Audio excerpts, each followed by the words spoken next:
السلام علیکم ورحمۃ اللہ وبرکاتہ۔ اعوذ باللہ من الشیطان الرجیم، بسم اللہ الرحمن الرحیم۔ الہاکم التکاثر حتی زرتم المقابر۔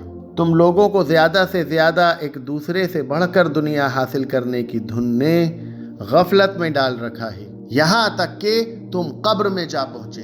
الہاکم لہون سے ہے، جس کے اصل معنی غفلت کے ہیں، لیکن عربی زبان میں یہ لفظ اس کام کے لیے بولا جاتا ہے جس سے آدمی کی دلچسپی اتنی بڑھ جائے کہ وہ اس میں منہمک ہو کر دوسری اہم تر چیزوں سے غافل ہو جائے۔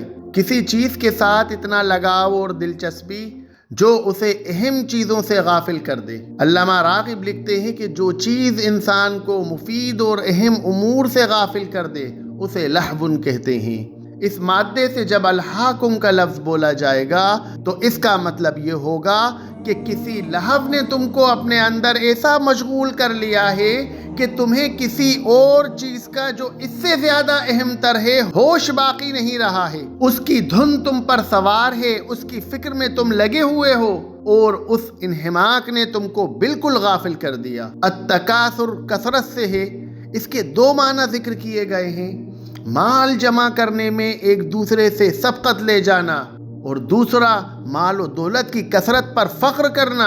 تکاثر کے معنی محدود نہیں رہتے بلکہ اس دنیا کے تمام فوائد و منافع، سامان عیش، اسباب لذت اور وسائل قوت اور اقتدار کو زیادہ سے زیادہ حاصل کرنے کی کوشش اور جد و جہد کرنا، ان کے حصول میں ایک دوسرے سے بڑھ جانے کی کوشش کرنا، ایک دوسرے کے مقابلے میں ان کی کثرت پر فخر جتانا اس کے مفہوم میں شامل ہو جاتا ہے۔ یعنی تم لوگوں کو زیادہ سے زیادہ ایک دوسرے سے بڑھ کر دنیا حاصل کرنے کی دھن نے غفلت میں ڈال رکھا ہے، یہاں تک کہ اسی فکر میں تم لبگور تک پہنچ جاتے ہو، اسی فکر میں تم قبر تک پہنچ جاتے ہو۔ جو لوگ زیادہ سے زیادہ دولت جمع کرنے کی دوڑ میں لگے ہیں ان کو بڑی اہم اور ضروری چیزیں فراموش ہو جاتی ہیں۔ دولت سمیٹنے کی خواہش جنون کی صورت اختیار کر لیتی ہے۔ اس وقت انہیں نہ خدا یاد رہتا ہے، نہ موت یاد آتی ہے، نہ قبر کا وہ تاریخ گڑھا جس میں انہوں نے ایک نہ ایک دن جا کر قیام کرنا ہے۔ بس ایک ہی خیال میں مگن رہتے ہیں کہ جیسے بھی بن پڑے گا زیادہ سے زیادہ دولت جمع کر لی جائے۔ خدا ناراض ہوتا ہے تو ہوتا رہے، قوم سے خیانت ہوتی ہے تو ہوتی رہے، اپنے ملک سے غداری ہوتی ہے تو ہوتی رہے، اپنے فرائض کی ادائیگی میں بددیانتی کے جرائم سرزد ہوتے ہیں تو ہوتے رہا کریں۔ حقیقت تو یہ ہے کہ ایسے بد نصیب لوگ خوف خدا اور آخرت کو ہی بھول جاتے ہیں، بلکہ وہ پرلے درجے کے خود فراموش بھی ہو جاتے ہیں۔ اپنی ذات، اپنی آبرو، اپنی شہرت سب کچھ داؤ پر لگا دیتے ہیں اور کثرت کی یہ بازی ہار جاتے ہیں۔ آدمی چاہتا ہے کہ وہ زیادہ سے زیادہ کمائے، وہ زیادہ سے زیادہ ساز و سامان اپنے پاس جمع کرے، وہ اسی دھن میں لگا رہتا ہے یہاں تک کہ اس کی موت آ جاتی ہے۔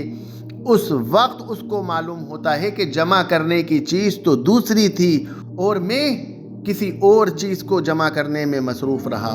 دنیا کی چیزوں کا اضافہ صرف آدمی کی ذمہ داریوں کو بڑھاتا ہے اور آدمی اپنی نادانی سے یہ سمجھتا ہے کہ وہ اپنی کامیابی میں اضافہ کر رہا ہے۔ مال میں کثرت کی طلب اس وقت ممنوع ہے جب وہ اللہ تعالیٰ کی اطاعت سے غفلت کا سبب ہو۔ مال اور اولاد کی کثرت پر فخر نے تم کو اللہ تعالیٰ کی اطاعت اور عبادت سے غافل کر دیا، یہاں تک کہ تم مر کر قبروں میں دفن ہو گئے۔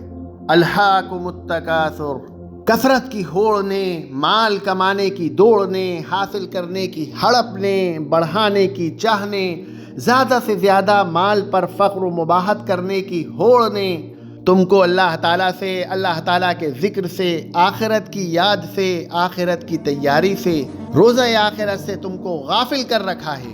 عقیدے سے تم غافل، عمل سے تم غافل، عبادت سے تم غافل، اخلاق سے تم غافل، آخرت کے تصور سے تم غافل، دل کی طہارت سے تم غافل۔ مال کمانے کی ہوڑ نے، مکان بنانے کی دوڑ نے، ایک پلاٹ ہے تو 2 ہو جائیں، 2 ہو تو 4 ہو جائیں، 10 بیگھہ زمین ہو تو 20 ہو جائے، عہدہ یہ ہے تو اس سے بڑا ہو جائے، دکان 1 ہے تو 2 ہو جائیں، فیکٹری 4 ہے تو 6 ہو جائیں، اسی کی ہوڑ نے تم کو غافل کر رکھا ہے یہاں تک کہ تم قبر پر پہنچ گئے۔ پوری زندگی گزارنے کے بعد جب لمحہ موت آتا ہے، جب غیب کا پردہ نگاہ سے اٹھتا ہے، جب فرشتہ حق نظر آتا ہے، جب اس دنیا کے حالات اوجھل ہو کر آخرت کی جھلکیاں نظر آتی ہیں، اس وقت انسان کا دل اس حقیقت کو مانتا ہے، الہاکم التکاثر۔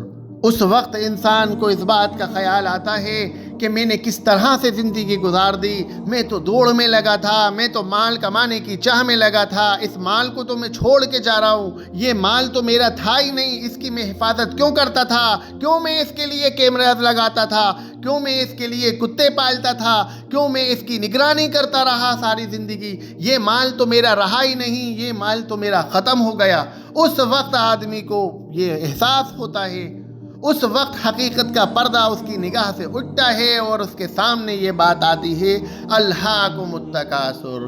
اے حالت مدہوشی میں تیز رفتاری سے دوڑنے والوں، اے لاپرواہی کی حالت میں مال اور اولاد کی کثرت اور دنیا کے ساز و سامان کی فراوانی کے لیے جد و جہد کرنے والوں، اے دنیا کی مشغولیوں میں دھوکہ کھانے والوں، ایک ایسے چھوٹے سے گڑھے قبر میں جانے والوں۔